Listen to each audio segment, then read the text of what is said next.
जिसे आप गिनते थे आशना, जिसे आप कहते थे बावफा, मैं वही हूँ मोमिन मुब्तला, तुम्हें याद हो कि न याद हो। अस्सलामुअलैकुम सामीन, एक बार फिर बिला किसी ज़रूरत के आपका बहुत सा कीमती वक्त बर्बाद करने के लिए खामखा हाजिर हूँ। जॉन भाई के इस शेर से कुछ ना कुछ समझने की कोशिश कीजिए। कल दोपहर अजीब सी एक बेदिली रही, बस तीलियाँ जलाकर बुझाता रहा हूँ मैं। तो जनाब, जब बेदिली बढ़ जाती है तो कुछ ना कुछ करने का दिल चाहता है, यूं ही खामखा फजूल में। या फिर गालिब का वो मिसरा याद कीजिए, बक रहा हूँ जुनू में क्या क्या कुछ ना समझे खुदा करे कोई। तो कुछ ना समझिएगा, मैं कहता रहूँगा। खैर, अब तक तो शेर व शायरी से आपका दिल उकता गया होगा, इसलिए आगे बढ़ते हैं। वैसे आज भी हाजिर होने का कोई इरादा नहीं था, मगर किसी नाजेबा कमेंट ने आने पर मजबूर कर दिया। याद रहे, नाजेबा कमेंट, तनकीदी नहीं। तनकीद मेरे लिए लेसन होती है और मैंने बहुत से उर्दू के अल्फाजों का दुरुस्त तलफ़्फ़ुज़ यहीं आप लोगों से सीखा है। तो तनकीद का ज़िक्र नहीं, कुछ बुरे अल्फाज का तस्करा है, मगर हमेशा की तरह आज भी नज़रअंदाज कर दिया था। मगर फिर सोचा चलो इसी बहाने गुजरी हुई ईद की मुबारकबाद देता चलूँ, अंग्रेज़ी तर्ज पर बिलेटेड लगाकर। बिलेटेड ईद मुबारक। खैर, किसी ने बुरी बात की तो उस पर खाक डालते हैं, मगर खाक कैसी ज़िंदगी पर कि पत्थर नहीं हूँ मैं। कभी ना कभी रिएक्शन हो ही जाता है। तारीकियों में ही रोशनी की कदर मालूम होती है। जहाँ बुरे कमेंट्स आते हैं वहाँ अच्छे भी आते हैं। एक न्यू सब्सक्राइबर कहते हैं कि आपके सब्सक्राइबर कम हैं, मगर आप काम जारी रखिएगा। तो हज़रत, 4 साल हो गए, अभी तक तो हिम्मत नहीं आ रहा। इस चैनल को रोज़ी का ज़रिया नहीं बनाया अभी तक तो, लेकिन कोशिश तो बहरहाल की है, क्योंकि चैनल एक ऐसे इदारे से मुंसलिक है जो बहुत सारे अंडर प्रिविलेज बच्चों को मुफ्त तालीम हकीकतन फराहम करता है। इसका तज़किरा आप हजरात से फिर कभी करूँगा, अगर आपने चाहा तो, क्योंकि अच्छी खासी कहानी का प्लॉट है, तो इस पर भी एक वीडियो बना ली जाएगी अगर आप कहेंगे तो। खैर, अभी ज़िक्र है कम सब्सक्राइबर का। जी, ये बात सच है कि जितनी मेहनत इस चैनल पर की गई है और हो रही है, उस हिसाब से सब्सक्राइबर और व्यूज़ बहुत कम हैं। इसकी वजह यह है सरकार कि जेनज़ी का दौर है और जेनज़ी बहुत तेज़ रफ्तार को पसंद करते हैं। कहीं रुकना और ठहरना उन्हें पसंद नहीं। आगाज़ से पहले ही अंजाम मालूम करने की जस्तजू में रहते हैं, ठहराव नहीं है उनमें। और मेरे ख़याल से आज की जनरेशन कोई मखसूस मिजाज नहीं रखती। वो बस जिधर सींग समाते हैं निकल पड़ती है, जहाँ की हवा होती है वहीं चल पड़ते हैं। यही ट्रेंड है। एक बार मैंने देखा अपने आसपास ही एक बच्चा किसी सॉन्ग सुनने में जो है ना वो मशगूल था।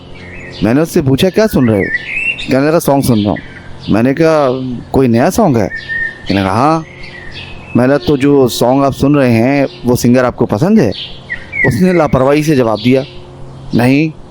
मैंने पूछा, जब ये सिंगर पसंद नहीं है तो इतने हमाक से सॉन्ग क्यों सुन रहे हो? तो कहने लगा, ये ट्रेंड में भाई आजकल। मैंने फिर पूछा, तो ट्रेंड में जो है वो सुनना लाजमी है?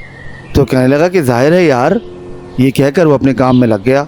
मुझे ऐसा महसूस हुआ जैसे मैंने उससे कोई नामाकुल बात की हो। यकीन कीजिए, मैं अपना सा मुँह लेकर रह गया। फिर काफ़ी देर तक उसने मेरी मौजूदगी को अपनी लापरवाही से गैर ज़रूरी बना दिया। मैं चुपचाप उठा और खफीफ सा होकर वहाँ से चल दिया। खैर, बड़े बेआबरू होकर तेरे कूचे से हम निकले। अब आप लोग रील देखने वाले बच्चों से क्या एक्सपेक्ट करते हैं कि वो 3 आवर्स की शैतानी झील सुनेंगे या 4.5 घंटे की प्यासा समंदर सुनेंगे? जबकि आज की दुनिया ने उन्हें सितारों से आगे कौन से जहां आबाद हैं वो सब फिंगर टिप पर लाकर दे दिया है। ये तो ज़ौक़ व शौक़ वाले लोगों का काम है। आज की नई पौध क्या जाने कि सर इब्ने सफ़ी जैसे ब्रिलियंट राइटर के कलम से क्या कुछ कीमती मोती निकल गए हैं। ये एक लंबी बहस है, या शायद नहीं है।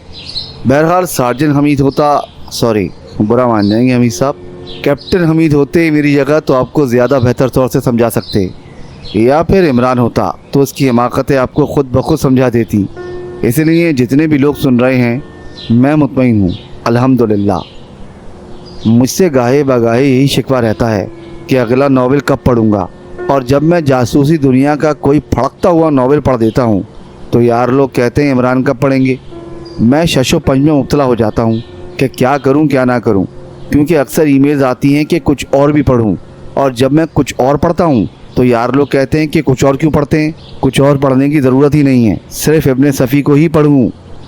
ویسے میں اکثر سوچتا ہوں کہ میں تو صرف سر ابن صفی کی لکھی ہوئی کتابیں پڑھتا ہوں, مگر سر جب لکھتے ہوں گے تو وہ کیا سوچتے ہوں گے کہ کس کو لکھوں کس کو نہ لکھوں, فریدی لکھوں یا عمران لکھوں یا پھر انور. بہرحال میں نے انور کی ابھی تک ایک کتاب بھی نہیں پڑھی ہے. خیر وہ بھی پڑھیں گے جب سب پڑھ لی جائے گی. تو اکثر میں سر کے پیشز جب پڑھتا ہوں تو ادھر لوگوں کا کریز دیکھتا ہوں. وہ کتنے خطوط بھیجتے تھے سر کو, بھرمار کر دیتے تھے. خیر وہ بھی ایک وقت تھا جو گزر گیا, مگر اچھا وقت ہوگا جو آسانی سے گزر گیا اور اپنی خوبصورت یادیں ذہنوں پر چھوڑ گیا. یار لوگ اکثر فرمائش کرتے ہیں کہ عمران اور فریدی کا مشترکہ کارنامہ یعنی زمین کے بادل پڑھ کر سناؤں.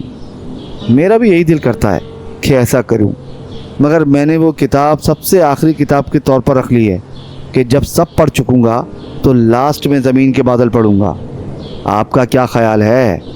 ویسے عمران کی ناولز لگ بھگ پڑھ چکا ہوں, 25 سے 30 بچے ہوں گے یا کچھ کم. اسی لیے جاسوسی دنیا زیادہ پڑھی جاتی ہیں. اور اب یہ سوچتا ہوں کہ سر کے ناولز کے بعد کیا کروں گا اور آپ کیا سنیں گے اور میں کیا سناؤں گا. خیر تب کی تب دیکھیں گے. ابھی تو پچھلے 4 سال کے دوران آپ کو سناتے سناتے ہی دل کے 2 دورے آ چکے ہیں اس بھری جوانی میں. آگے اللہ خیر کرے. حیران ہوں دل کو روؤں کہ پیٹوں جگر کو میں, مقدور ہوں تو ساتھ رکھوں نوحہ گھر کو میں. بہرحال میں نے آپ سب کا بہت وقت برباد کیا, وہ بھی فضول میں. ویسے سوچ رہا ہوں کہ باقاعدگی سے کسی مخصوص ٹاپک پر آپ سب کو مزید بول کیا جائے. خیر کوئی جلدی نہیں, اچھی طرح سوچ سمجھ کر مجھے مطلع کیجیے گا. میں یہی مل جاؤں گا آپ کو, کبھی عمران میں, کبھی فریدی میں, تو کبھی حمید میں. مہرباں ہو کے بلا لو مجھے چاہو جس وقت, میں گیا وقت نہیں ہوں کہ پھر آ بھی نہ سکوں. اپنا خیال رکھیے گا. اللہ نگہبان.